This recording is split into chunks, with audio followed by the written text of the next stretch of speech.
নমস্কার বন্ধুরা, গিন্নি বাড়ি হেসেলে সবাইকে স্বাগত। আজকে আমি বানাবো ইলিশ মাছের মাথা লেজা দিয়ে ওলের ডালনা।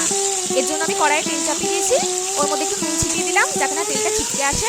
এরপর কুচনো ওল আলু দিয়ে দিলাম, দিয়ে সামান্য নাড়াচাড়া করে এবার আমি ওর মধ্যে দেব নুন, হলুদ, লঙ্কা গুঁড়ো দিয়ে নাড়াচাড়া করে নেব।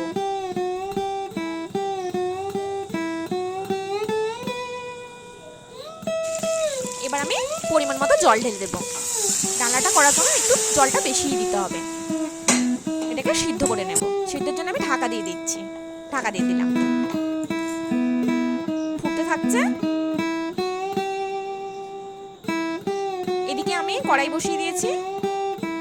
কড়াইয়ের মধ্যে আমি মুড়ো, লেজা, ছোট চাকা ভেজে নেব ডালনার মধ্যে দেওয়ার জন্য।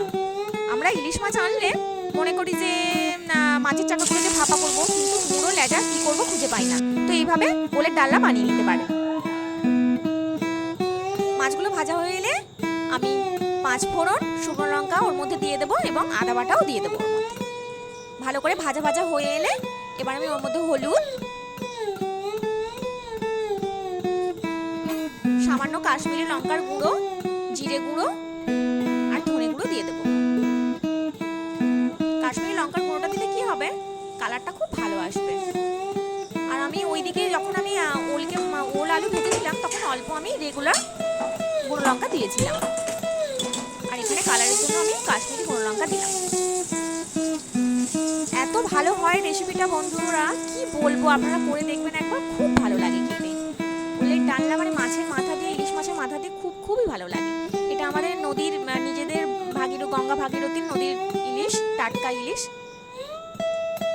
তার লেজা মুড়ো দিয়ে আমি ডালনাটা বানাচ্ছি। দেখুন কি সুন্দর কালার এসে গেছে, একদম হয়ে গেছে। বন্ধ করে দিলাম, ঢাকা দিয়ে দিলাম। কি তাড়াতাড়ি হয়ে গেল চটপট ওলের ডালনা। এবার আমি পরিবেশন করে দিচ্ছি।